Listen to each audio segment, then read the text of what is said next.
So we are now live.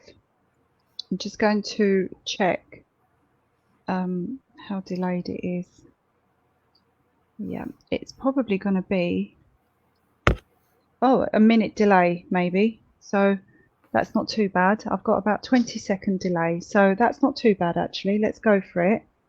And hopefully I will be able to see people coming on, because I've never done this off my laptop. But fingers crossed it will work, and if it does, I'm going to jump with joy. Oh, I can see people coming on. Hi, Debbie. Hi, everyone. Look, my eyes are going from side to side right now. I don't know where to look. I'm not used to this. Hey, good afternoon, everyone. Okay, so today is the 20th of November, Monday, the 20th of November, 2023. And I'm here with Micah. And you're in Long Island right now. What time is it there? It is 10:26. Oh, excellent. How's the weather? We're looking to end this around noon my time, which is 5 your time. Yes, so we'll hopefully end, and then as we explained, whatever we or Micah doesn't cover today, because I think it's quite a long presentation, we will cover possibly in a couple of days, Wednesday, if you're available then. It's great. People are jumping on. So just to let everyone know, I'm actually working off the laptop. I've not done this before, so bear with me. And fingers crossed you're all hearing us loud and clear.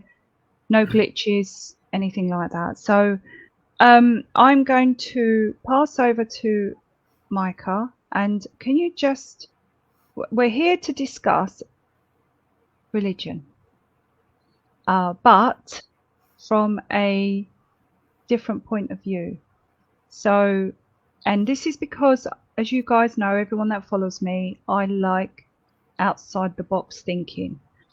I like to ask questions, especially when I feel that we've been lied to about absolutely everything. So I'm open to a lot of things. A lot of you already know that I don't believe the Bible is God's word.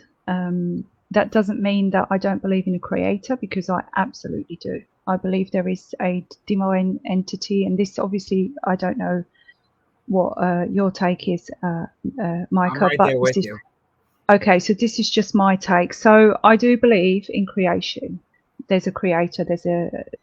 I believe it's male and female. I don't just believe it's male because on its own, man or woman generally can't create, so you need a positive and a negative, a feminine, masculine, etc. Well, you see that all the time. You see that in the Star of David. You have the masculine and the feminine. You see that. I mean, you literally see this everywhere, the masculine and the feminine. You see it in Baphomet. This is why Baphomet has breasts.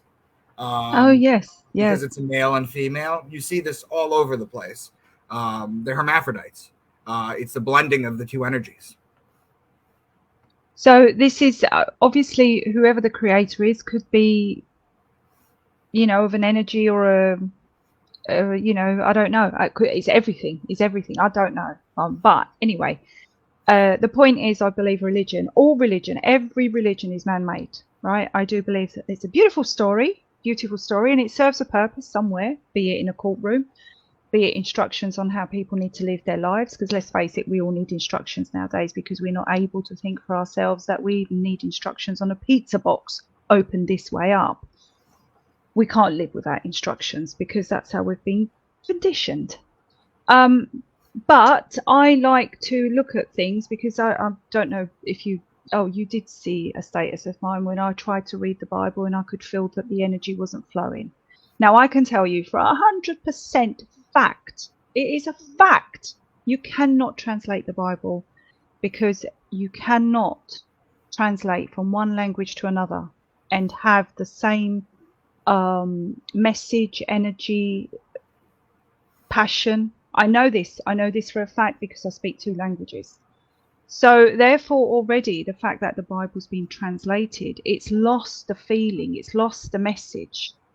And they will find the closest word, letter, whatever. But obviously, through different languages, you've got text, you've got letters missing. So you're not always going to find the same word. So it's impossible. And so I'm now going to shut up, hand over to Micah, and you're gonna touch on religions from what point of view is it? It's not This is quite from an esoteric. astrological view.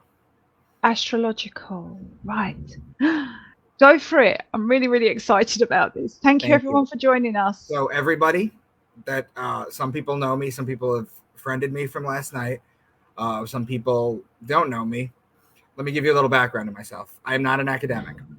I am not an academic because I feel that academia has a glass ceiling, that they do things like peer review, which are expensive, which take a really long time. You have to deal with egos. It's not just pure science like people think. I've been studying the Bible for 30 years. I've studied esotericism and the occult for 20. And I've been studying astrotheology for 12. I'm one of the best in the world at astrotheology, and I'm going to blow your ever-loving mind with these interpretations from the Bible. While you're right, because up until I was 2 years old, I spoke 4 languages too, that there are words that don't connect, but you'll find that the codes that I make, they do. I've been told by many, many, many people that this is a much more brilliant and simple and easy way to understand. I mean, it's complicated, but it's a simple way to understand the Bible. The Bible is not what you guys think it is, but we're going to get into that. Can I just start my presentation? Uh-huh. Beautiful. So everybody that's watching, the reason that I was pushing Laura to have this presentation is because I know a lot of you guys are visual. I know you guys watch this, and this will hit a lot harder if I show you this. So we're going to just start. So my very first slide is a slide that says, employ your time in improving yourself by other men's writings, so that you shall come easily by what others have labored hard for. And that was Socrates. And the reason I explain this is because I just told you what I've put into this.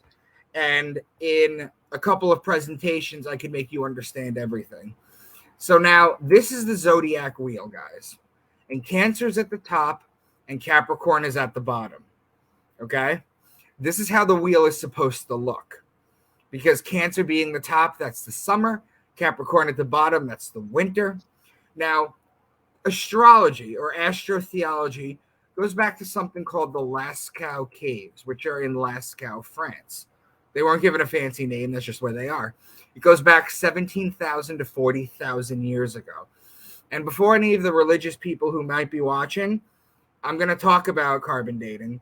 I know every single biblical verse that you're going to throw at me ahead of time, and I'm going to address those.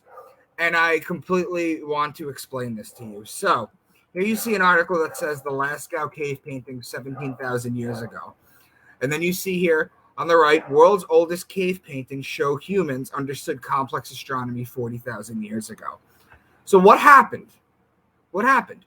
Basically what happened is these Lascaux caves from 17,000 years ago, they had some teenagers.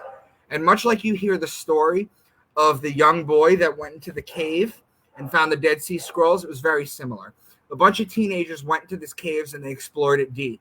When they came to a certain point, they saw this. Now you see the bulls at the top, you see the many faces of the lion on the right, and you see the horse at the bottom. Well, these teenagers quickly realized that the bull is Taurus, the bull in astrology, the lion is Leo, and the horse is Sagittarius. It's just missing the guy with the bow and the arrow. So what they did was they left the cave and they called in some scientists who came in and carbon dated the wall. For Christians who say carbon dating is inaccurate, young earth Christians, I'm going to half agree with you on that, but I'm going to half disagree with you on that. Carbon-14 dating is actually 50,000 years accurate. But anything beyond that, I'll give you that. The millions of years and the billions of years, that's nonsense. There's other uranium datings you could do. There's other carbon datings. There's other sorts of datings that you can do. But they came in and they found this to be 17,000 years old, these cave paintings. So what did they do? Well, they called in an astronomer and an astrologer in with a computer, because we have the technology to do what I'm about to tell you they did. What they did was they rewound the sky back 17,000 years to see what the constellations looked at. They printed this out and they thought to superimpose it on the wall. And Laura, believe it or not, all the constellations lined up. Taurus was where it was at the time. Leo was where it was at the time. Sagittarius was where it was at the time. So we've understood complex astrology for 17,000 years. That is prior to the last cataclysm, the Dry Age. Prior to that, this has survived. So there's questions that you can ask in the Bible that confuse people, and the Christians have to use something called apologetics to explain how Jesus was able to heal the blind, how he walked on water, how he turned water into wine, why he had 12 disciples, why he was betrayed with a kiss by Judas, why he was dead for 3 days, why is his birthday on December 25th. Now, here's where the Christians are going to come in and tell me that Jesus was born on 9/11, that he was born during the Feast of the Tabernacles, that he was born during Passover. And what I'm telling you is, whatever your interpretation of that is, it's all because of the foundation that the astrology is teaching you. There's a reason that the Catholics and the Christians, the Catholics have a catechism 2116 forbidding astrology. The Muslims do the same. There's a reason for this. It's because they don't want you to understand what I'm going to tell you. Now, every question Can I just ask, what do you mean the Catholics forbid astrology? I'm not as into, knowledge as you are. What? How do they forbid astrology? I'll show you right now. Roman Catholic Catechism 2116. All forms of divination are to be rejected. Recourse to Satan or demons, conjuring up the dead, or other practices falsely supposed to unveil the future. Consulting horoscopes, astrology, palm reading, interpretation of omens and lots, the phenomena of clairvoyance, and recourse to mediums, all conceal a desire for power over time, history, and in the last analysis, other human beings, as well as a wish to conciliate hidden powers. They contradict the honor, respect, and loving fear that we owe to God alone. That's how. Okay. Right, thank you. Okay. So now, all these questions here, heal the blind, walk on water, turn water into wine, this is all astrology. I'm going to explain it to you. So what you need to understand first is that each zodiac sign is called a house, or an era, or an eon, or a sign. There are many words for it. I'm not going to expect you to remember everything that I'm saying, but all I want you to be able to do is be like, I remember him saying that and explaining it, and it made sense. That's it. Okay, so what I'm going to do, Laura, for the first time, is I'm going to teach you the zodiac. I'm going to teach you the 12 signs and the mythology behind it, which is the astrotheology. Then what we're going to do is we're going to give each sign keywords that make sense with the sign. And then what we're going to do after that is we're going to take those keywords and we're going to find them in biblical passages. And what you're going to find is that they make patterns in the heavens. Very direct, very specific, intentional patterns. So we're going to start with Aquarius. The first sign I talk about is Aquarius, which is represented by the man with the water pitcher. Now, technically, Aries begins the year. That's the Passover, which we'll get to in 2 signs. Aquarius goes back to the story of Zeus and the young boy. So basically what happened with Zeus and the young boy is Zeus saw a 14-year-old blonde boy on earth that he thought was beautiful and wanted him in heaven, but the father wouldn't let him go. Zeus ends up bargaining with the father, gives him a whole bunch of land, money, animals, things of that nature. The father lets the boy go up to heaven. While in heaven, the boy, like in this picture right here, is serving everyone out of the water pitcher, all the gods, something called ambrosia, which you guys should be familiar with. It was the nectar of the gods. Now it's just like a tangerine whipped cream salad, but it wasn't always like that. Ambrosia was what the gods drank. Day in and day out, he's feeding them this.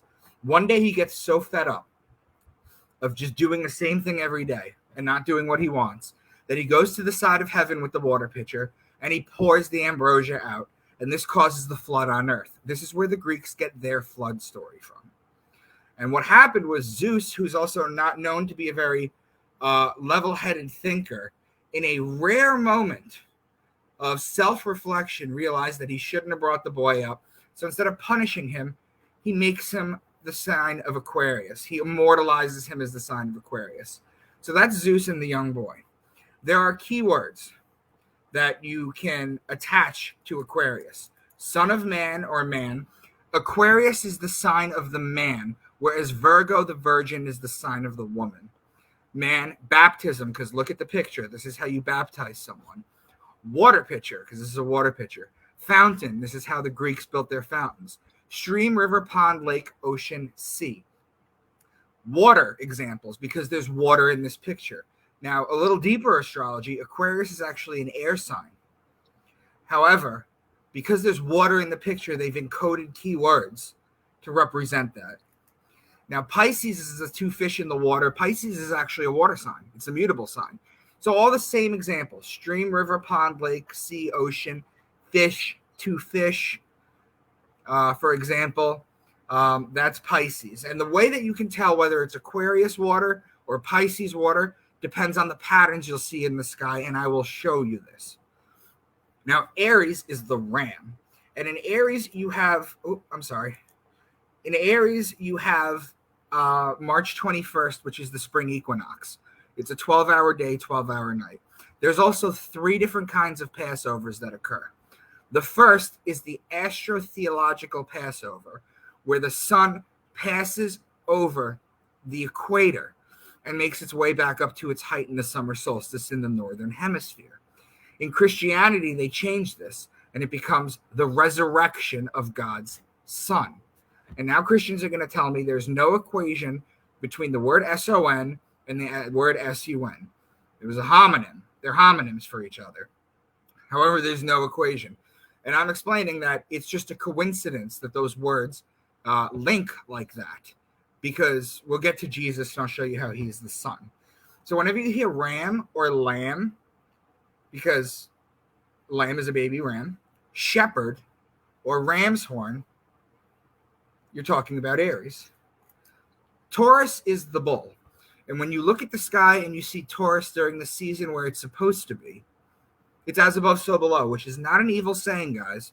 It's just talking about how, as in the heavens, so below on earth. When you see the bull in the sky, the ancients knew that you had to put the plow on the bull so that you can plant the seeds so you can harvest in Virgo and Libra, which we'll get to. We have John Deere equipment that does that now, and farming equipment, but back then they didn't. Back then they had the bull, and that's what you did. You saw the bull in the sky, you know, it's time to plant. So bull, ox, calf, or cow. Cow is the female bull, and I'm going to show you how that plays in the book of Matthew.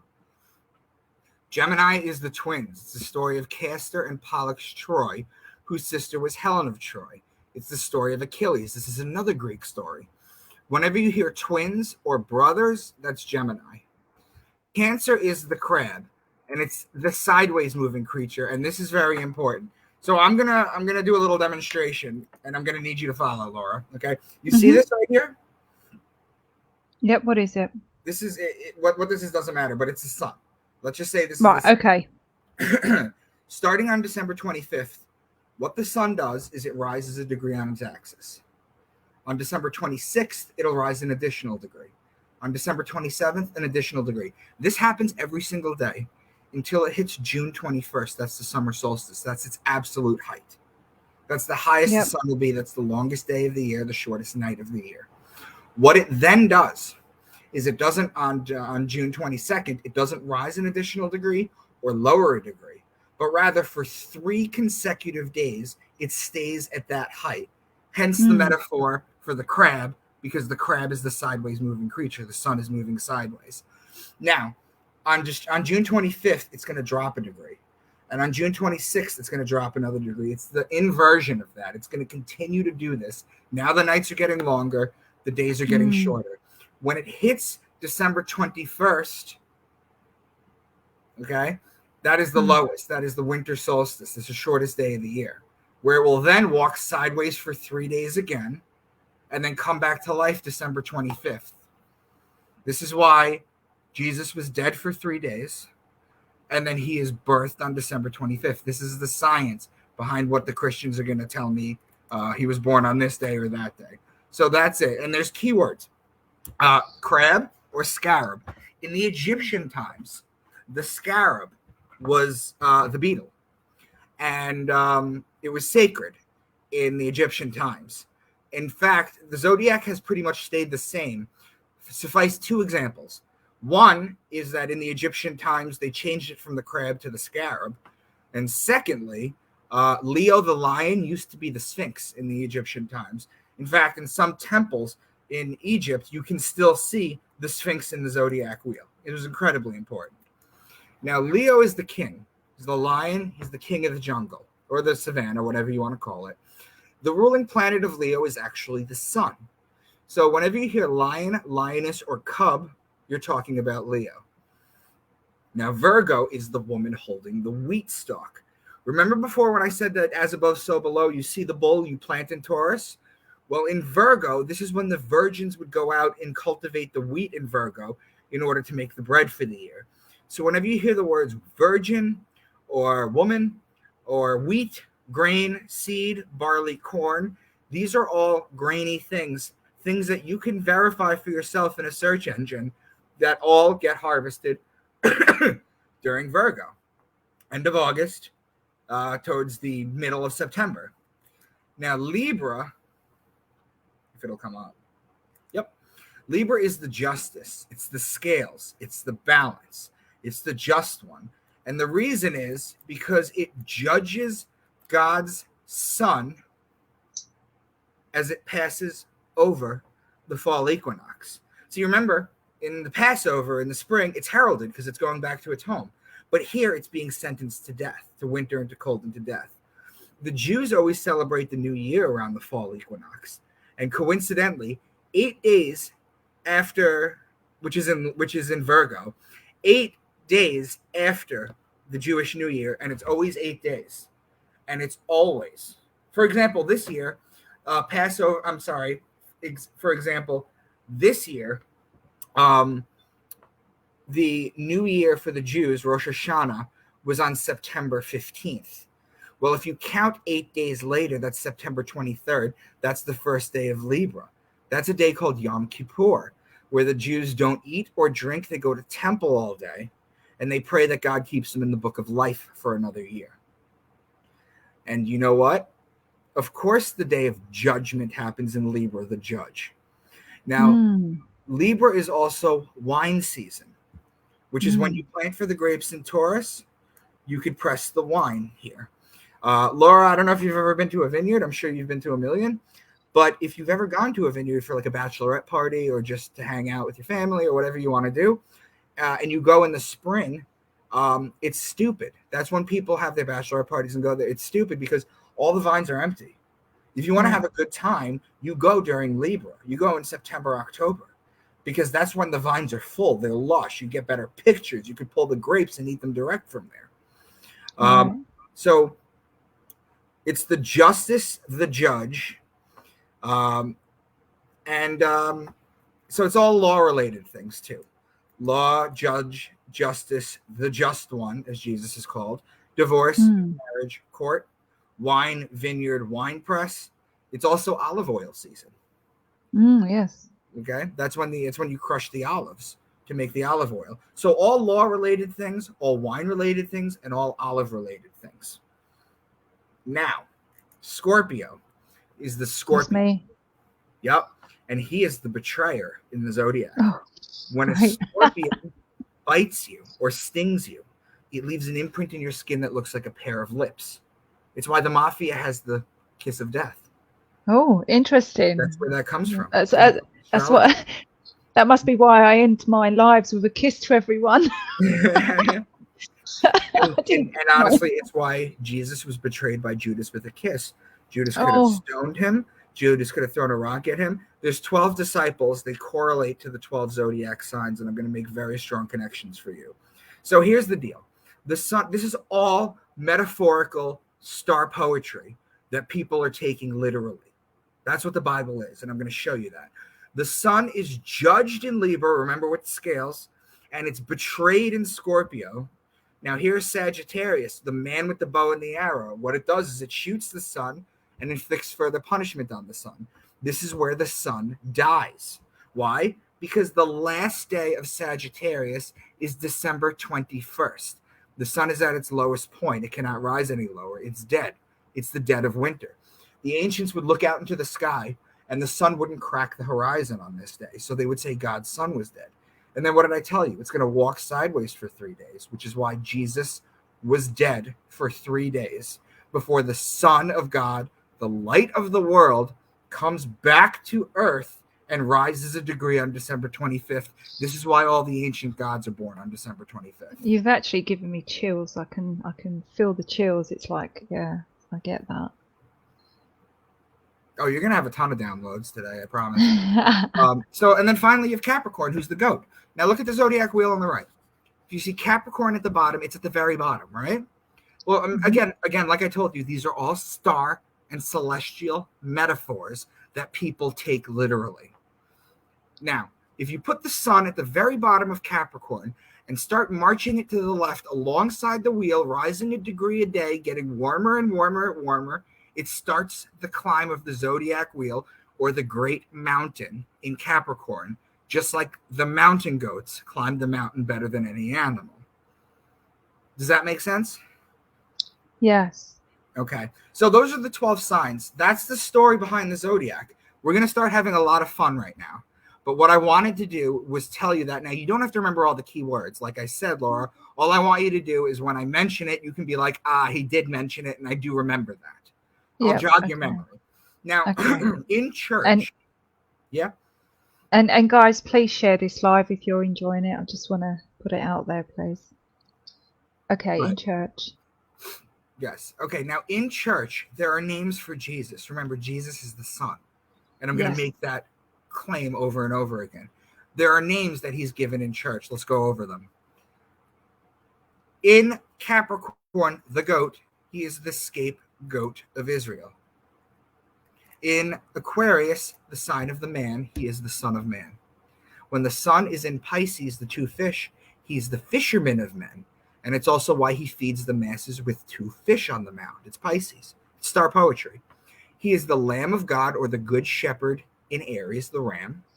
Cancer is the scarab. For all the Christians that quote St. Augustine at me, St. Augustine famously called Jesus the good beetle. Well, what is the good beetle? Well, that's the scarab. That's Cancer. Leo's the lion. He is the Lion of Judah. The lady holding the stalk of wheat, Virgo. He is born of a virgin, and he is called the bread of life. Libra is the scales of justice. He is known as the just one. Then he's betrayed in Scorpio. He dies in Sagittarius on December 21st. Remember, that's the day of death. And it's also, guess what, why he is worshipped on the sun day. They changed that from the Jewish worship of the Saturday or the Saturn day, because the Jews go back to Saturnalia worship. That's why they wear the black cube. But I'll get into that in the second half. Now, let's talk about this picture on the left. Would you agree this is like a stereotypical picture of Jesus? Yes. Okay. I don't believe, obviously, that to be Jesus, because it just wouldn't be. Let me explain a couple of things to him, a couple of things to you. So, here we go. The sun. Notice the sun behind his head. The sun is always behind his head because he represents the sun. Find one picture on the internet where Jesus does not have a bright sun behind his head. Now, the 2 fingers up, you see what I'm doing right now? Yep. This is an ancient Kemetic, an ancient Egyptian peace sign. This right here, this is Churchill's V for victory sign. Yep. This is a war sign. The fingers are separate. And that is true, because that's what we do in Italy. So I know that for a fact, because when I came to England, I was told that's a swear word, whereas in Italy it's victory. This is the ancient peace sign. I hate to tell you guys this, but when you see Baphomet doing this, or you see Jesus doing this, or you see Lucifer doing this, or you see Buddha doing this, or you see Vishnu doing this, or any of these ancient gods, they're telling you they're peaceful. That's what they are. There's nothing to worry about. And I'm going to dispel all this fear. Now, the white Jesus, his face, that stereotypical face that we've come to know, is actually a guy named Caesar Borgia, who was the bastard son of Pope Alexander VI. And he was a bastard son. Popes used to have kids. They did. They just never got married. This is kind of like a sore subject in the church. Caesar Borgia, who is the face of Jesus, that white face, and I'm going to show you a picture of him and show you where the face comes from, okay, was a bastard. Literally, too. He actually killed his brother and slept with his own sister. Now, 80 years prior to Pope Alexander VI, whose name was Rodrigo Borgia, from the Illuminati family, one of the 13 Illuminati families, the Borgia family, 80 years before he became Pope, the printing press came out. So it was that simple. They were very easily able to just print out a bunch of pamphlets showing this is the face of, and it became that. Now, the crown of thorns wrapped around the heart, and the heart is always on the outside, represent the rays of the sun. Jesus is crucified. The sun is crucified with the rays on his head. The heart outside the body represents the human toroidal field. Now, the other thing I'm going to share with you is he's always wearing white and red. Well, why is Jesus always wearing white and red? Well, the book is also an alchemical book, and that's the last slide I have where I'm going to tell you what this book actually is. It's also an alchemy book. We think that alchemy is like a stupid precursor to chemistry. It's not. They've lied to you about that. You really should start researching into that. John Dee, for example, I can give you plenty of Newton. Newton called himself an alchemist. He didn't call himself a scientist. But what this is, the white and the red, is in alchemy, it's a marriage of something known as the Red King and the White Queen. Well, what is that? Well, that's just what happens when you mix sulfur, which is white, and mercury, which is red. It's an alchemical marriage. Now look at these pictures of Jesus. The sun, the sun, the sun, the sun.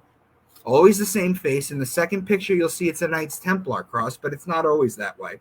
Heart outside the body, the two fingers up, the same colors.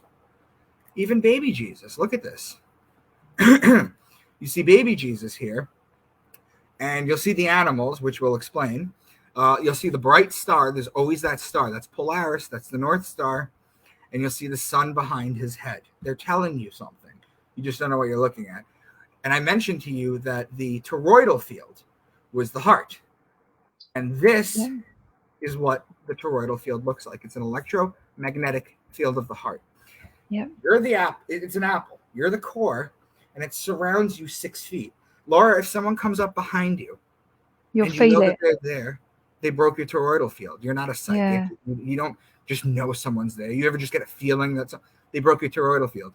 It's a 6-foot circumnavigation around you. It's the electromagnetic field of the heart. This is why, Laura, during the pandemic, they tried to keep you 6 feet apart. Yeah. Okay? Because they understand this at the top. Now, when you interact with another person, this is what it looks like. It forms a vesica Pisces in the middle. These are your toroidal fields interacting. This is why it is so very important when you merge energies not to just sleep with anyone, because you're taking on their energies too. And it lasts for 7 years because that's how long it takes for every single cell in your body, all of your cells, to completely replicate. 7 years. Wow. Now, here is Jesus and here is Caesar Borgia. They're not identical, but you do see where they get the facial features from. Now, I could have probably picked better pictures, to be honest, but this is just a quick one that I found. This is the man everybody is praying to, and I told you what he did. Now, before the Shroud of Turin was discovered in 525 AD, almost all paintings and drawings of Jesus were shown as a young, beardless man. So, what I'm going to do now is I'm going to start decoding things for you with astrology. Have you heard the phrase "pride comes before the fall"? The what comes before the fall? Pride comes before the fall? No. Okay, so you're not really... Okay. Pride comes before the fall is Proverbs 16:18. And a lot of Christians use that to say that if you're too boastful, if you're too prideful, then you're going to have a downfall. You're going to come crashing to earth. You're going to have a humbling experience. Right. However, in astrology, do you know what a group of lions is called? A pride. Exactly. So check this out. A group of lions is called a pride. Pride is the lion. The lion is Leo. Leo is in July and August. That comes right before the season of the fall. Wow. Does that make sense? It's actually quite, it's mind-blowing actually. I don't know about you guys, but it's really, really interesting. Okay, this is what I teach. This is what I do. Now now that I know that you're not too familiar with biblical scriptures, I'll walk that part through for you. Talk to me like a 5-year-old. That's what I like. Okay. Okay. So next is Micah 5:2. This is in the Old Testament. This is my namesake. I was just going to say that. But you, Bethlehem Ephratah, though you are small among the clans of Judah, out of you will come for me one who will be ruler over Israel, whose origins are from ancient times. However, so what this is saying is the prophet Micah is saying that the Savior is going to come from a town called Bethlehem. But what you don't know astrologically is Bethlehem is a combination of two words in Hebrew. Bet means house, and lechem means bread, so the house of bread. This is Virgo with the wheat stalk, the virgin. I told you every sign was called a house earlier on.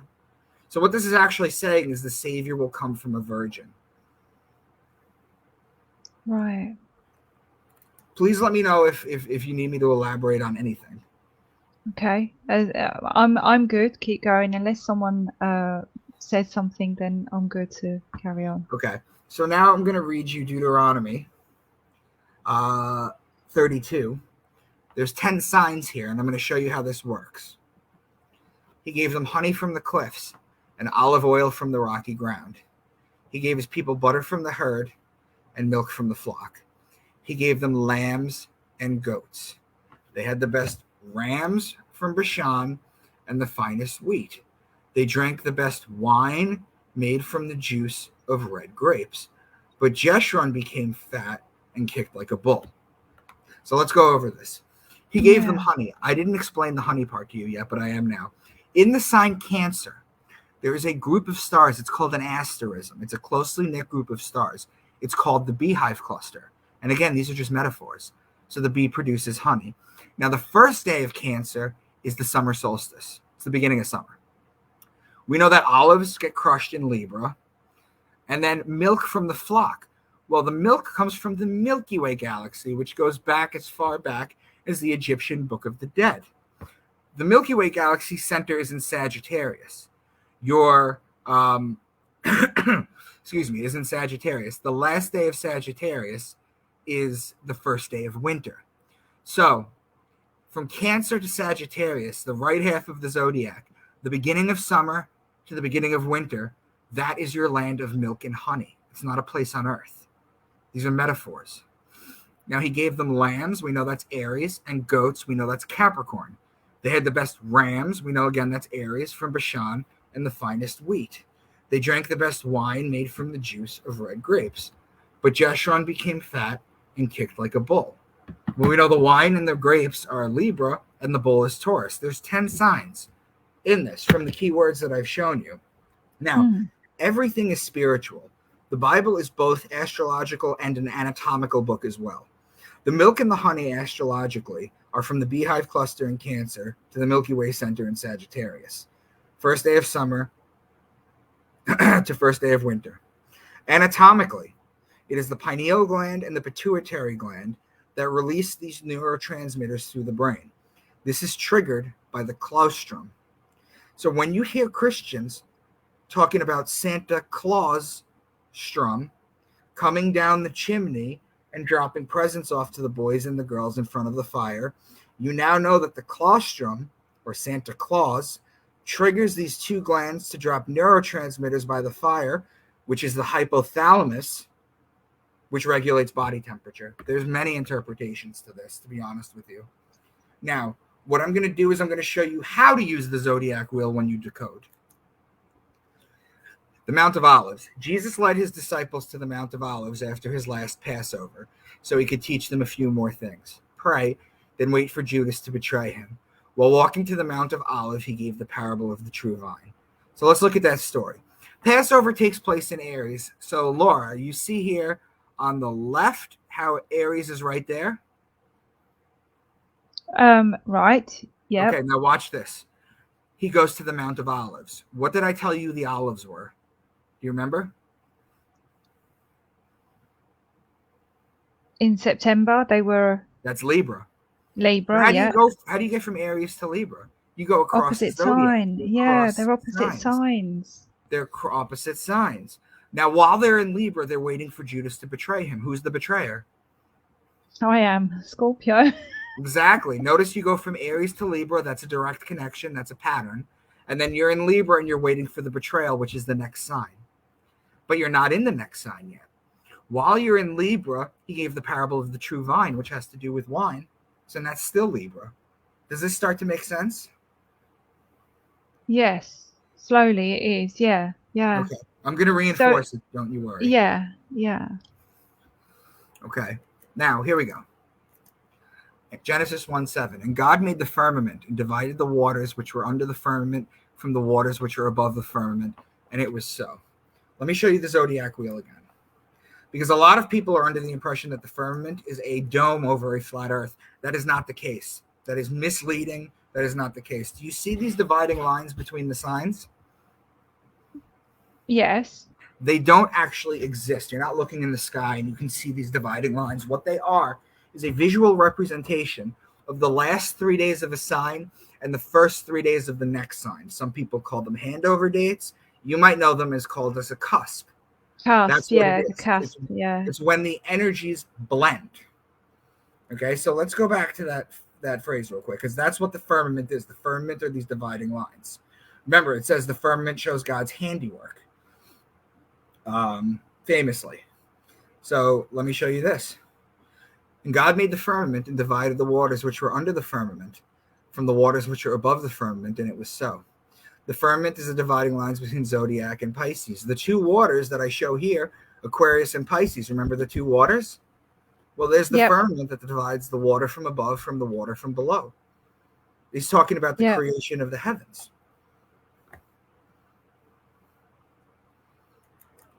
Revelation 4:7. The first living creature was like a lion. The second was like an ox. The third had a face like a man. The fourth was like a flying eagle. So the first living creature was like a lion. Well, that's Leo. The second was like an ox. Well, that's Taurus. The third had a face like a man. That's Aquarius. And the fourth was like a flying eagle. I'm going to explain the eagle to you because this is a little deeper in astrology. But in astrology, the scorpion is the belly-crawling creature. It's the lowest form of life on earth. You'll see that in the Garden of Eden. Do you remember what the first thing that God did to the serpent, or who they call Satan, the Christians do? After the deception, he took away his legs. He made him slither on his belly. It's a punishment. In Mexico, during Santo de la Muerte, men and women dress up real nice.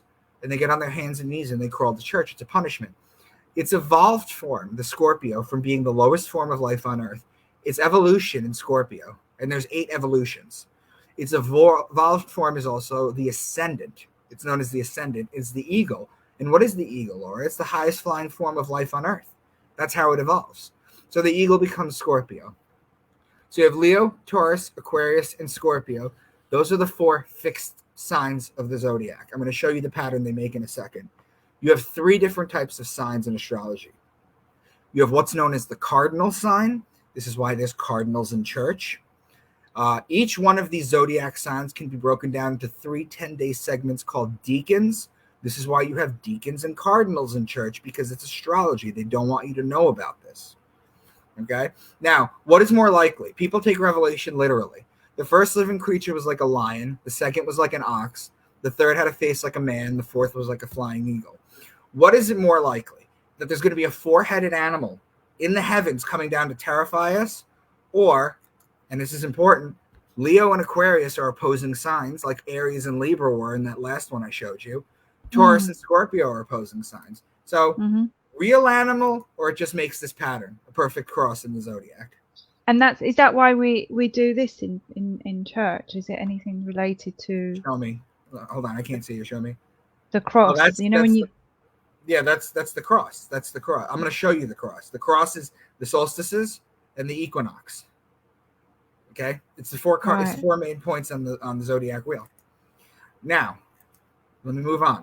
Ezekiel 10:14. Each of the cherubim had 4 faces. One face was that of a cherub. The second was the face of a human being.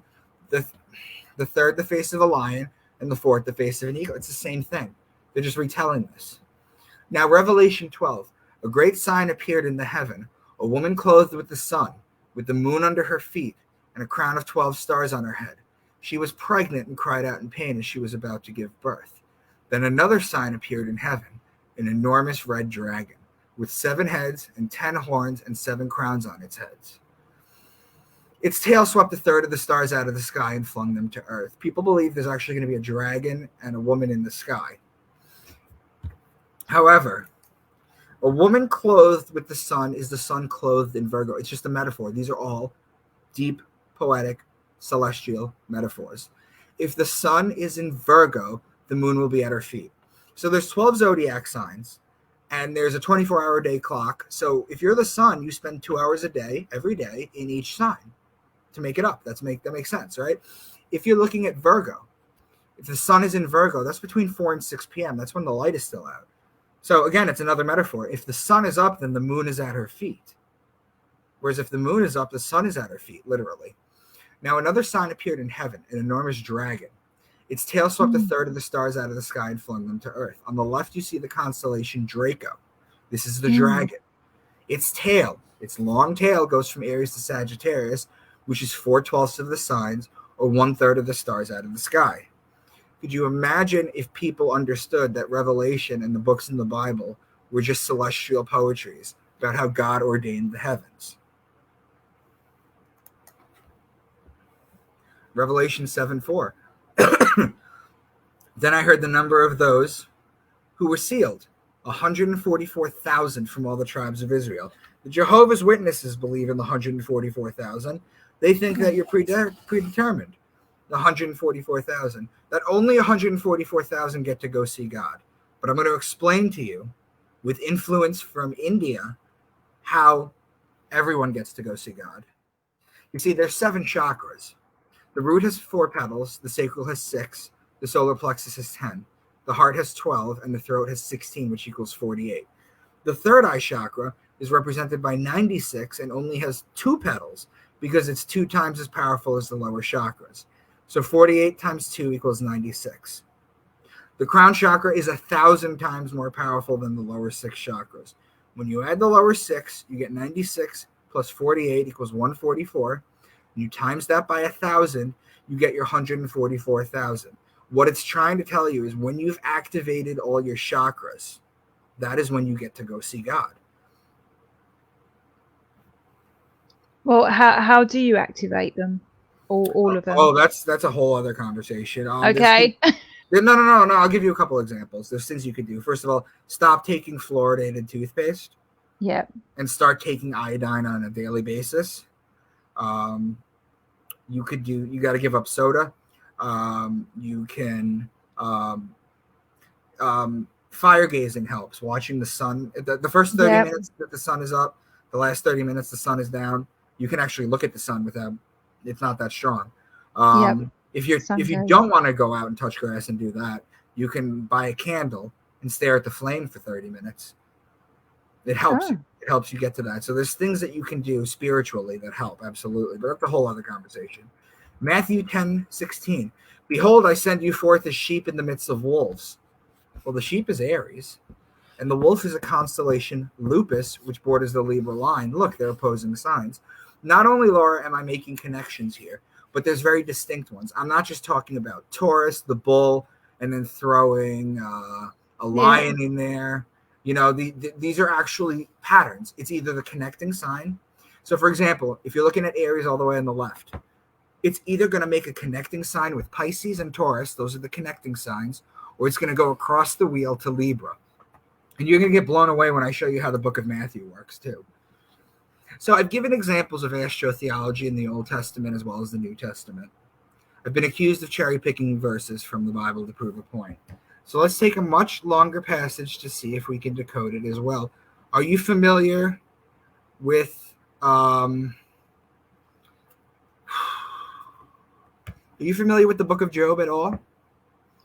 No, but I'm sure some of the listeners will be. I'll give you a quick rundown of Job.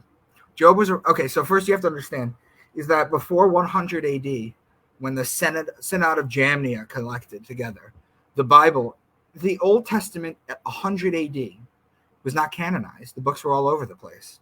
They set the specific canon then. You think Genesis is the oldest book? It's not. The book of Job predates it by a very long time. It's the oldest book in the Bible. It's the one where God talks to Job. So what happened is Job was a righteous man. and he was a righteous man, and Satan went up to God one day, and he said, look, the only reason he's righteous is because he has land, he has money, he has family, he has animals. If you take that all away, he will curse you. And so God basically takes the bet. Yahweh takes the bet. And he says, you can do whatever you want to him, but the only caveat is that you cannot take his life. That's what he tells him. So little by little, everything that I just mentioned to you starts disappearing or starts dying or running away. And at one point, he's sitting on a rock and he's got boils. And he cries up to God for a very long time. God answers him. Now, what God answers him, I'm going to explain to you, is pure astrology. So, if I can get there, there we go. Job 38:32. This is God talking to Job. Can you lead forth the Mazzaroth? The Mazzaroth was an intentionally untranslated word from the ancients. The Mazzaroth literally means the zodiac, and they don't want you to know that. That's why they call it the Mazzaroth. Mazzaroth over time becomes the Mazalot, which survives in Judaism today as Mazel Tov. And you know how old that is. You can only imagine how old the word Mazzaroth is. Mazel Tov means good fortune from the stars. So what is the Lord's challenge to Job? The first two things he says is, can you bind the chains of the Pleiades? Can you loosen Orion's belt? Those sound like open celestial metaphors, right? Yep. Okay, but let's keep going. Can you bring forth the constellations in their seasons, or lead out the bear with its cubs? The constellations are the zodiac above. The bear and its cubs are Ursa Major, the Great Bear, and Ursa Minor, part of the Big Dipper. Who can tip over the water jars of heavens? Well, who's tipping over the water jar in heaven? That's the story of Aquarius that I explained. Aquarius, yeah. Right? Do you hunt for the prey for the lioness and satisfy the hunger for the lions? That's Leo. Who provides food for the raven? That's the constellation Corvus, which means raven and borders on Virgo. Do you watch? Hold on. There we go. Do you watch where the doe bears her fawn? Mariga, meaning deer, is located in Orion. And Orion is located between Taurus and Gemini. Who let the wild donkey go free? That's Acellus Borealis, meaning donkey, and is located in Cancer. Will the wild ox consent to serve you? That's Taurus. The wings of the ostrich flap joyfully. That's Lambda Achille, or Al-Thaliman, which means two ostriches in Arabic. Do you give the horse its strength? Okay, so they mentioned horse, so we know it's already Sagittarius. But let's see if we can add to it. Sagittarius is the man on the horse with the bow and the arrow, remember? It laughs at fear, afraid of nothing. It does not shy from the sword. The quiver, what is the quiver? That's what holds the arrows. So it's a horse holding a side of arrows. It's Sagittarius. Does the eagle soar at your command and build its nest on high? Well, Aquila is the Latin name for eagle and is a constellation a few degrees above the celestial equator. So that is God's response to Job. It's all astrology. I haven't plotted these on the zodiac wheel, but I'm feeling that for this particular one, and I'm going to do that. But it's incredible. That's basically what it is. If I can even go into Psalms. If you notice, I'm jumping from book to book with no regard, just picking things out and just showing you examples from this, that it's in every single book. He sends forth springs in their valleys. The wild donkeys quench their thirst. He causes the grass to grow for the cattle, and wine which makes man's heart glad, so that he may make his face glisten with oil. The high mountains are for the wild goats. He made the moon for the seasons. The sun knows its place in the settings. The young lions roar after their prey. The springs are Aquarius, the water. The wild donkeys are Acellus Borealis, which is in Cancer. The cattle is Taurus, the bull. The wine is Libra. The oil is Libra. The wild goats are Capricorn. The moon for the seasons, and the sun knows the place of its setting, is openly talking about the sun and the moon. The lions roar after their prey, or Leo. I have another example of Psalms, but I think I don't need to go into that one. Now, here are the questions from earlier, remember? How Jesus was able to heal the blind, how he walked, all that stuff. How Jesus was able to heal the blind. Well, if he's the son of God, S-O-N, what's the story? The man comes up to him, Jesus licks his fingers, touches his eyes, and suddenly he's able to see. But the sun does the same thing too. What happens when the sun goes down? Aren't we all blind? Exactly. So when the sun comes up and touches your eyes, just like the man in the story, He heals the blind. Yeah. How he walked on water. You ever see a sunset on a lake before? It reflects on the water. It walks on water. Exactly. In fact, Jesus is called Jesus Christ. Christ is not his last name. It wasn't Mary Christ and Joseph Christ or God Christ. Christ is a Greek word. It means oil or anointed one. And now let me ask you a question. Does oil not walk on water too when you pour oil onto water? Yes, it does. This is what's known as a triple entendre. There's 3 meanings buried into this. How he turned water into wine. This is a process, like I explained the zodiac wheel. This is not a parlor trick. See, the reason God is considered a man and Mother Earth is considered a woman has to do with one thing only. And it has to do with the rain, the sacred fluid, God's rain. In Hebrew, the word is shemen. We get the word semen from it. It's the sacred fluid. So what happens is you have to think about this metaphorically. God's rain comes down onto earth and impregnates her. And from her belly, this is why she's a woman, all plants, all food, everything grows from it. So what happens? Taurus, as above, so below, that's when you plant the grapes. And then what happens is that it rains, because I guess April showers bring May flowers. Everyone knows that. That's Taurus. It rains and it rains and it rains. And then in Libra, you're able to pick the grapes and turn them into wine. This is how you turn God's water into wine. Right. Why he had 12 disciples. Each one of the disciples is a zodiac. We know that Scorpio is Judas, the betrayer with the kiss. Remember, there's 13 signs. There's a sign called Ophiuchus, but that's more Eastern. But there are 13 signs. So you would have, let's say, John the Baptist, who would be the 13th. He'd be Aquarius, the man with the water pitcher. You have baptizing everyone. So that's 2. Gemini would be Thomas Didymus. In Hebrew, the word ta'om or Thomas, means twin. In Greek, the word Didymus means twin. So that's 3 signs right there on how they are. Your 4th one would be Simon Peter, would be Pisces. Think about this for a second. My name is Micah. Some people call me Mike. You have Thomas Tom, Michael Mike, things of that nature. Ronald Ron. These all make sense when you break the names down. But Simon to Peter makes absolutely no sense why he called him that unless you understand astrology. Makes no sense. So how is Simon Peter? Well, Simon, by trade, was a fisherman. And what's the sign of Pisces? It's the 2 fish. So Simon would be Pisces. But even further than that, they call him Peter. Well, do you know what the ruling planet of Pisces is? It's Jupiter or Jew-Peter. These are play on words that they use. So I just gave you 4 out of the 12. I'm not going to go into the rest of them because I kind of want to get into the book of Matthew right now. But what you need to understand too is, because I get a lot of questions about this, this science, this astrology that I've just given you only works for people in the Northern Hemisphere. And there is a reason for that. The Egyptians, the Jews, the Christians, and the Muslims are all based in the Northern Hemisphere. For example, June 21st, the summer solstice, is actually the winter solstice in Australia, New Zealand, much of South Africa, and South America. So you have to understand is if our holy text came from the South, everything would be reversed.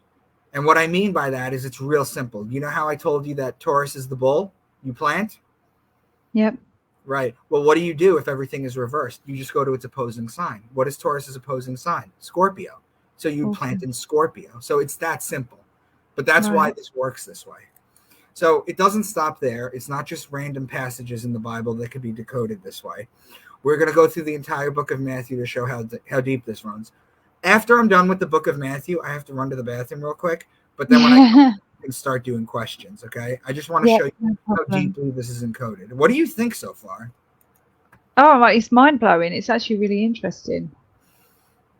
It is really interesting. I'm going to keep that. I'm writing a few questions down so that we do questions at the end. So everyone just write your questions down. Perfect. Okay. So the book of Matthew. Now, what I've done is I've put the zodiac on the left, and you see this red ring. I put it there so you can follow with the story. Don't worry, I'll walk you guys through this. Matthew 3:2. Repent of your sins and turn to God, for the kingdom of heaven is near. Each gospel begins at one of the four major points of the zodiac and ends at one of them as well, too. The two solstices and the two equinoxes, when connected, form a cross. This is known as the cross of God's Son that he carries to his death. Well, his death is at the end of Sagittarius, December 21st. The kingdom of heaven is Leo, whose ruling planet is the sun. This is the only sign that the sun rules over. The closest point of the 4 points to Leo is Cancer, the summer solstice. So this is where the gospel starts. Now, this is the beginning of the firmament right here, the lines between Cancer and Leo. There's a saying in the Bible that says the firmament shows God's handiwork. Now, the next passage, Matthew 3:4, John's clothes were woven from coarse camel hair, and he wore a leather belt around his waist. For food, he ate locusts and wild honey. Well, the camel hair and the locust really stand out to me, but if we take the most famous drawing of a man, Leonardo da Vinci's Vitruvian Man, and superimpose it onto the zodiac, we can make sense of this. And here's where the Christians would come in and tell me Da Vinci's Vitruvian Man didn't exist during the time that the Bible was written. And I'll tell them I could have used the Paw Patrol dog. It doesn't matter. The reason I used Leonardo da Vinci's Vitruvian Man is because it's just a really nice overlay. But I could literally use a stick figure. It doesn't matter. Cancer, being the head, is why he eats wild honey. In Cancer, there's a star cluster called the beehive cluster. Bees produce honey. Now, Leviticus 11, what's clean and unclean to eat?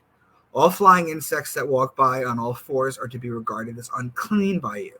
There are, however, some flying insects that walk on all fours that you may eat. Those that have jointed legs for hopping on the ground.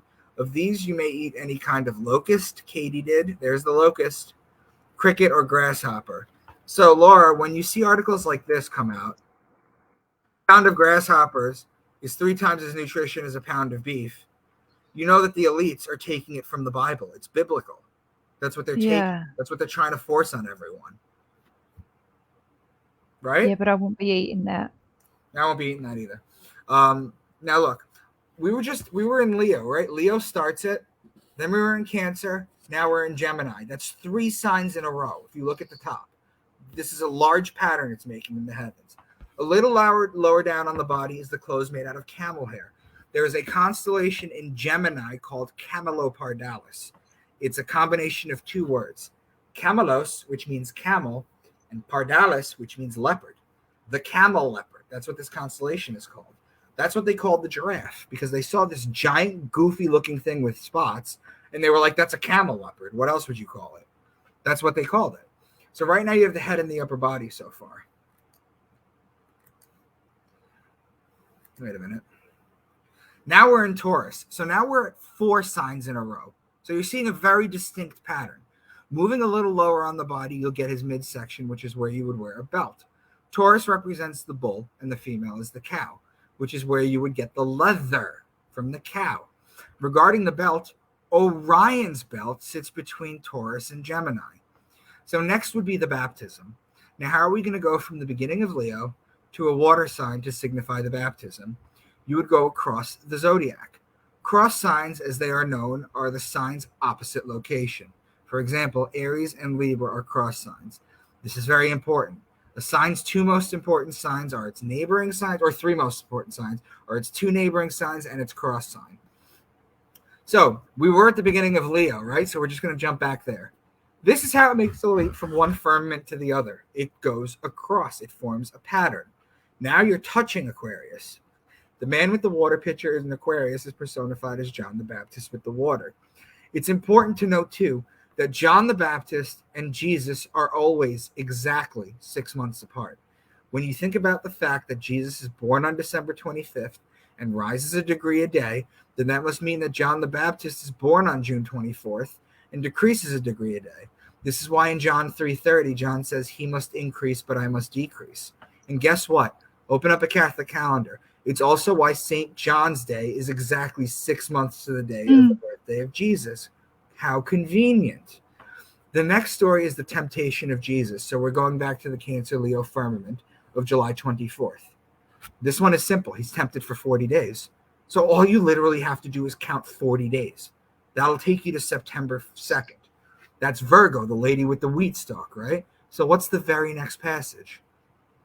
What does the devil say? Matthew 4:3. If you are the Son of God, tell these stones to become loaves of bread. Well, here we see the mention of the bread, which tells you that the sun is in Virgo. The next passage, Matthew 5:17 and 22.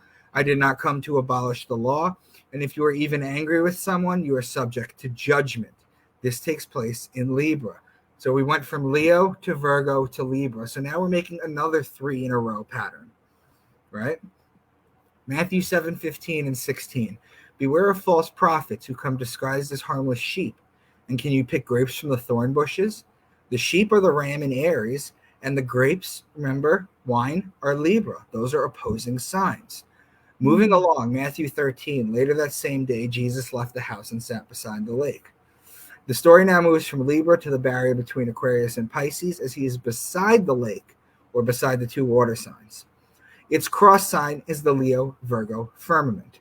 As it's across from Virgo, the wheat stalk, the grains, is it ironic that the next parables from Jesus are the wheat in the weeds, the mustard seed, and the yeast?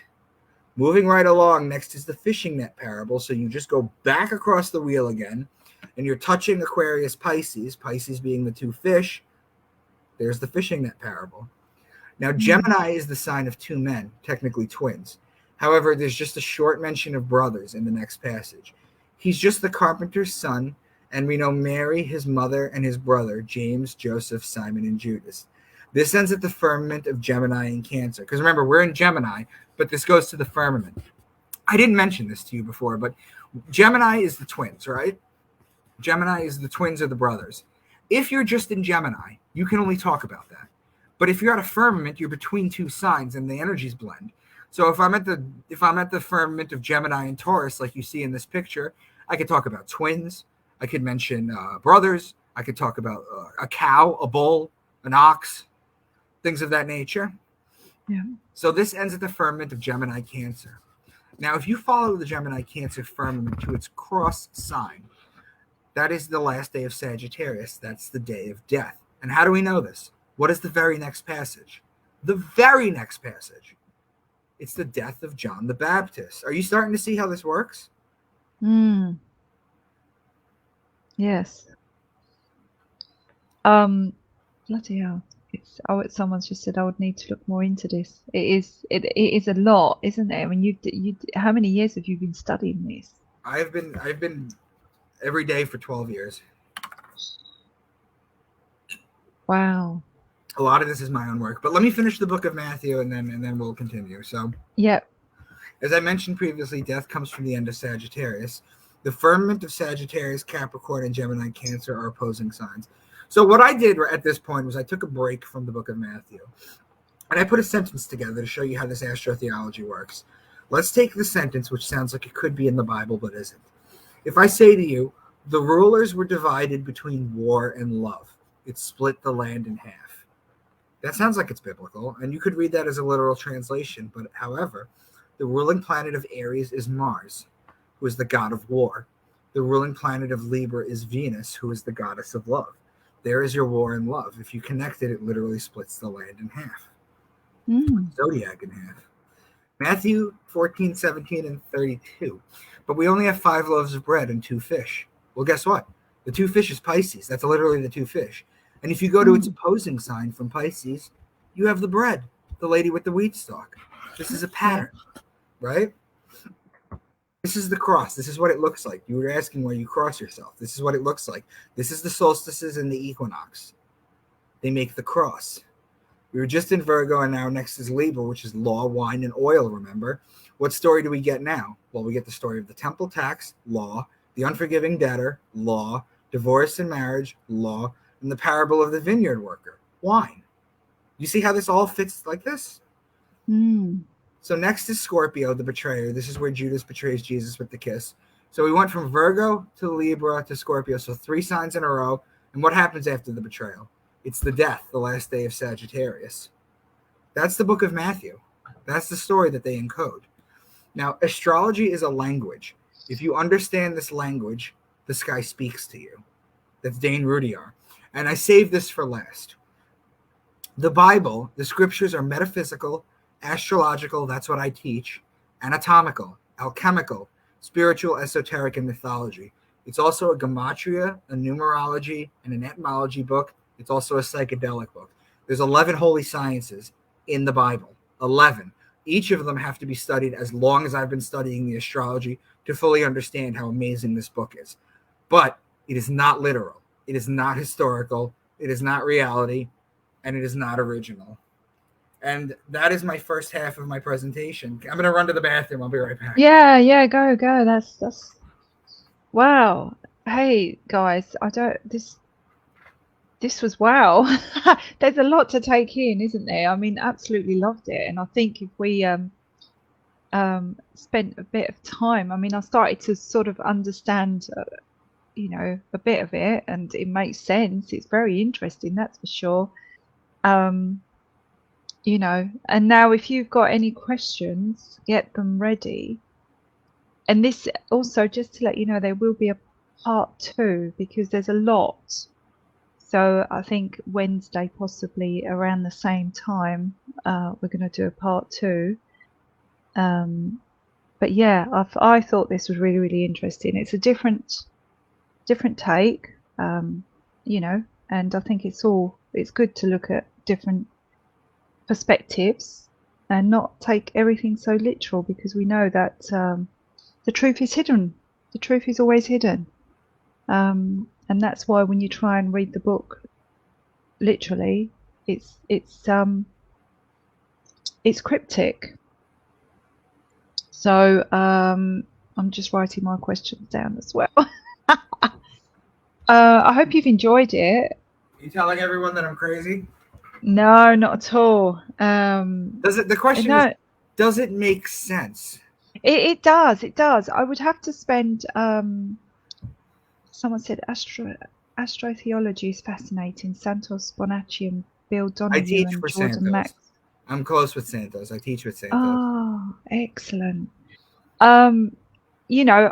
This is new, so for me, so I would have to spend a bit I understand, but more time. Please understand that it took 12 years of studying this and figuring things out and pattern recognition. And I had blasted it into an hour and 15 minutes. Yeah, no, but it's great because, what we'll do a second part 2. We'll name this part 1. I'm going to throw some questions. I'm going to get my questions out until I can see someone else's.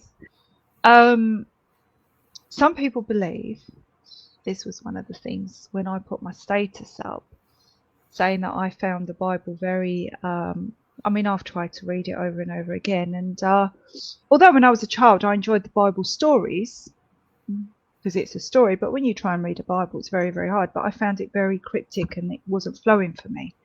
And I got told, right, a lot of explanations, things that didn't really make sense. Because you're not supposed to read it. You're not supposed to read it literally. Well, this is it. But I got told it's because the Holy Spirit is not in me, and that's why I wasn't able to read it. So I thought, I must be possessed. So what would you say about the fact that some people read the Bible because they've got the Holy Spirit? Do you think you've got the Holy Spirit? I think it's the placebo effect. Yeah. I think it's the placebo effect, to be honest with you. There's something in human genetics called the VMAT2. It's VMAT2 gene. It's known as the God gene. People who possess this particular gene in their DNA tend to, more often than not, become religious, not spiritual, not esoteric. Excellent. Right. So where was that? What about Noah and the 2 animals? Has that got any representation? Noah's story goes back to the Epic of Gilgamesh, which is a Sumerian tale. And it's complete with the idea of building an ark, the flood, everybody dying. And it literally ripped from the Epic of Gilgamesh, because at the end of the Epic of Gilgamesh, he releases a bird. And it comes back, and then he releases another bird, and then that doesn't come back, which you'll find in the Bible too, that he releases a bird and then it comes back. Noah does. And then I think he releases a raven and it brings back a stick. They slightly switched it a little bit, but the whole story is literally from the Epic of Gilgamesh. I mean, I go into a lot of historical facts about the Bible and everything in the second half of the presentation. Oh, basically, excellent. the 10 commandments, they come from the Egyptian Book of the Dead. You can read 3 of the 10 in chapter 125 of the Book of the Dead. It comes from the 42 positive affirmations of Ma'at. Of who? Ma'at, M-A-A-T. He was a god at the time. Oh, wow. Okay. Someone said, what about who is the Antichrist? And are we in the end times? The Antichrist, the more I study this, the more I study all these sciences, the Antichrist is literal Christianity. It's taking it word for word instead of understanding how deep. Remember how I told you how long I spent studying astrology to understand this? Each one of those sciences that I went over in my very last slide take just as long to understand. This is the most magnificent book ever put there. And people are taking it literally when a big part of it is just star poetry. Oh, here's a one. God tells you astrology is an abomination and demonic. So why would God's holy book have astrology in it? Because it's not God's holy book. It's not God's holy book. And can you deny everything that I just said? Well, it makes a lot of sense, and you've really put the pieces together, so to speak. Someone's asked, do you think we are in a simulation? Is the astrology anything to do with the simulation? The best way I could describe it is your birth chart is the simulation for your avatar here. Ooh. Why you understand, why you are the way you are, why you get into things the way you get into things, why certain things may always keep happening to you or things of that nature. That can all be uncovered in a birth chart reading. Wow.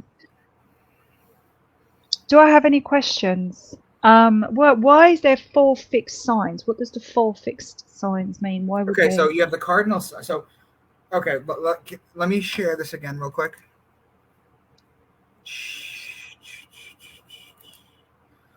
It's important for you guys to understand that because I did touch base on it with the deacons and the cardinals, right? All right, so let me go back. Here we go. Okay. No, this isn't what I want. This is what I want. These are the 4 fixed signs, okay? So where are we? If you look at the top of the wheel, or if you look at this wheel, I'm sorry? There we are. Yep. Are we on? Yep. Okay. If you look at this wheel, there's 12 signs. And there's 3 different signs because there's 4 seasons. So you have 4 seasons broken down into 3 signs. The first sign in the season is the cardinal sign. The second sign is the fixed sign. That's these. It's in the middle of the 3, so it's uncontaminated from either side. And the third one is known as the mutable sign. It's the water sign. So you have 4 fixed, 4 cardinal, and 4 mutable. That's it. That's why. So, but Scorpio is also a water sign, isn't it? I'm sorry? Scorpio is also a water sign. Yeah, well, no, Scorpio. Hold on a minute. Yeah, it's a water sign. That's different.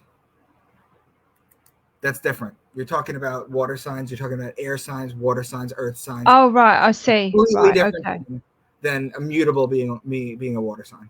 Okay, gotcha. So, what about someone's just asked, what's your thoughts on Lucifer and why do they call him Satan?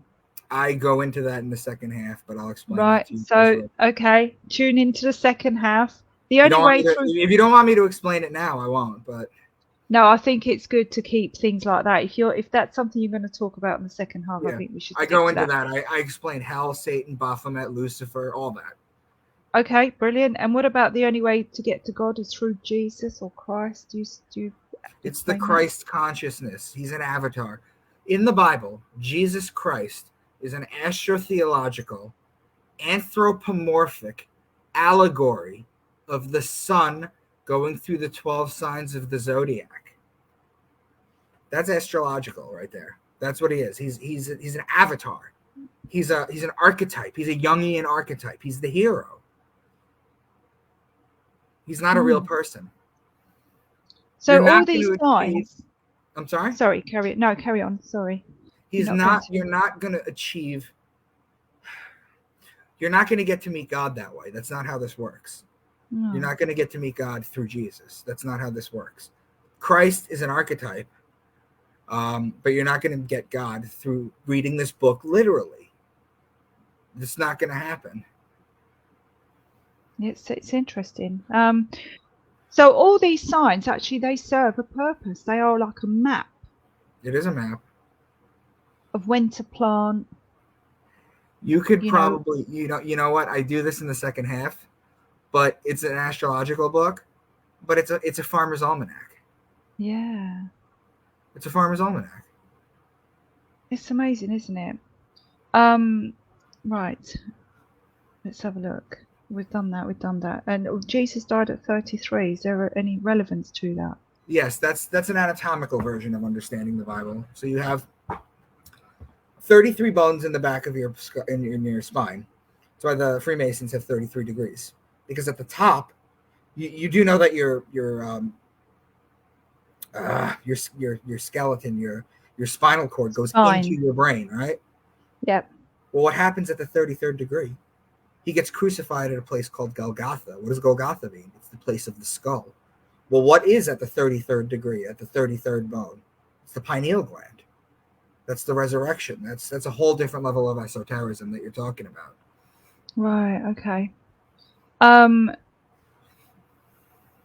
Do you believe what do you believe happens when we die? I think we go on. We have to repay our karma if we owe any, because mathematics is the law of the entire universe, maybe even the multiverse, and karma is the feminine aspect that keeps it in line. Those are the only two ruling things: mathematics and karma. You pay that back, and then you ever hear of them talking about the white light at the end of the tunnel? Don't go into that. That's a reincarnation. Don't go there. That's a reincarnation trap. You come back to Earth. Yeah, soul trap, isn't it? Yeah, it's a soul trap. I've heard of that. Yeah. Any more questions? This has been absolutely fascinating. Right. So, alchemy books. Now, what books would be really good to begin with? Would you recommend? There's a beginner's guide to alchemy. If anyone has questions, just real quick, my website. I just want you guys to know is that I've done maybe 800 podcasts in the last 4 years, or 3.5 years, going on 4 years. 800 podcasts. I've been on Coast to Coast twice. I've been on Sam Tripoli's Tinfoil Hat. I've been on all these shows teaching this constantly. My website is called debunkmywork.com, and that's kind of tongue-in-cheek because in the 4 years that I've been teaching this, and I have a YouTube channel, it's called Micah Dank Truth Bombs. In the 4 years that I've been teaching this, not one Christian has ever debated me. Not one. I don't even get death threats, Laura. I've never gotten a death threat in my life, which is hysterical because what I was planning on doing is when they started coming in, I was going to save them all and go to my book publisher and publish a book of them. But I can't get a death threat. That's brilliant. Yeah. It's just, and my website, debunkmywork.com. I'll be sharing it. I have a, what do you call it? It's a chronological order of every book from the Sumerians, the Epic of Gilgamesh, to 2 more Enki tablets, the Babylonians, the Enuma Elish, the Code of Hammurabi, the Egyptians, the Book of the Dead, the Emerald Tablets of Thoth, the Bible, the New Testament, the Colburn Bible, all the Gnostic texts, all of them. And I'm still adding to it. So far, I have decoded with my cipher 62 ancient books. So the Bible's not even original, to be honest with you. But 62, and they're all on my website. In fact, at the bottom of my website, there is a little section where you could send me a note, and it goes to my email. If you guys wanted to do that, I respond to literally everyone. I'll answer your questions. I also sell flash drives. I have a 9-book series out, or an 8-book series out, that talks about this in a sort of 1984 / Da Vinci Code way. I teach this stuff through that. And I sell a flash drive that has all those and all my PowerPoint presentations. I'm just trying to get this stuff out. So I do sell that. If you guys are interested, go to my website, go at the bottom, send me a message. If you're not, you're not. But basically, this is what I teach. And again, I'm always looking for things to make sense, because everything has order. Everything is order. There's so many pieces of the puzzle, Laura, that we're all sitting here trying to grasp and put together. They all fit perfectly when it's done completely. And I don't even know if it can be, because it might just be infinite. Absolutely. So what one? Ask. Oh, I don't think I've got that. David, what one, Laura? Ask him the cipher. What is that? Can you? I'm not sure I can't quite get that. I hope you're using the correct cipher. I don't know what that is. Do you know what that is? Not sure, David. I can't understand that. Anyway, what I'm going to do, we're going to, got no other questions coming in. I'm just looking now. And if I have not seen your questions, that's because it's not come through. So, yeah, I think I've done what I can here. There's no other questions. I'm going to put your links up to your websites and to your YouTube. And your Facebook, and hopefully we can do the second part on Wednesday. I would love to. I would absolutely love to. I've really enjoyed it. It's really good.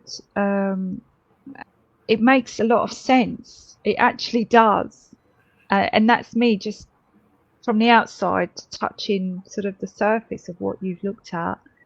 So what you've been studying for all these years. What made you get into this? How did you get into it? Santos and Jordan Maxwell. I was blessed to be able to know Jordan before he passed, and it just hit me like a ton of bricks. When you have like that calling in life, like believe in yourself that you can, do something that no one else has done. No, I love it. I think it's so interesting. DMV, Laura, ask. What's DMV? 444. The message is not coming through. Nope. Sorry, David. I can't quite decipher that. A1 to I9 makes no sense to me. Right, so I'm going to end it here. Thank you so much. Hopefully we'll be back on Wednesday. I've got nothing on. I'm not sure if you're free Wednesday, so in a couple of days. DM me. I'll leave everything just like this. And we'll do part 2. And what part 2 consists of? Do you just want to give it a quick rundown? Historical breakdowns, more interpretations, and I'm going to show you how astrotheology is used against us without us even knowing by the elites. Excellent. Okay, wonderful. Thank you very much, everyone, for tuning in. And because I know it's early in the day. Are you able to watch a replay of this on your channel? Yes, yeah, it'll be on there. Yep, it'll all be on there. And also what I'll do is I'll upload it to YouTube and my Telegram if anyone's interested. I'll download it and upload it. Can you shoot me the YouTube link? Yep, of course, I'll do that. And we'll see you again, guys. Bear with me, don't go away. Thank you, everyone. Please share it, and I'll see you again on Wednesday. Okay, much love to everyone. My Scorpio kiss. Bye for now.